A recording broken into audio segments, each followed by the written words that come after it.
It is a review of అలనాటి రామచంద్రుడు 2 hours 36 minutes run టైమ్తో present ఇప్పుడు ఓటీటీలో తెలుగులో స్ట్రీమింగ్ అవుతుంది. ఇంక ఈ మూవీ అంతా చూసాక నాకైతే ఒక మంచి ఫీల్ గుడ్ లవ్ స్టోరీ చూసినట్టు అనిపించింది. ఇంక ఈ మూవీలో మనం మాట్లాడుకోవాలనుకుంటే అది మెయిన్గా మాట్లాడుకోవాల్సిన టాపిక్కే లవ్ స్టోరీ.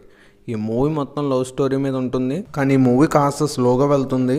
ఇంకా ఆ మూవీ కాస్త స్లో అని ఎలిమేషన్ తప్పించి ఇంకా సినిమా అయితే నాకైతే నచ్చింది. ఇంకా ఫస్ట్ హాఫ్ వచ్చేసి love story, hero heroine introduce చేయడం వీటితోనే సాగిపోతుంది.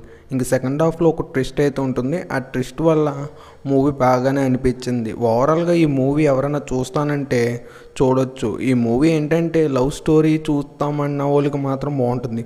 ఇప్పుడు ప్రజెంట్ ఓటీటీలో స్ట్రీమింగ్ అవుతుంది కాబట్టి పెద్ద ప్రాబ్లం అయితే ఉండదు, ఎందుకంటే మనం ఓటీటీ కాబట్టి ఈ మూవీ చూడొచ్చు. ఎందుకంటే రీసెంట్ టైంలో మన ఏ మూవీ కూడా మనకైతే నచ్చట్లేదు కాబట్టి రీసెంట్గా రిలీజ్ అయిన దేవరా మూవీ రివ్యూ కూడా చేసాం. ఈ వీడియో అయిపోయాక ఒకసారి దాన్ని కూడా చెక్ చేయండి. మా వీడియోస్ మీకు నచ్చితే లైక్ చేసి ఛానల్ సబ్స్క్రైబ్ చేసుకోండి.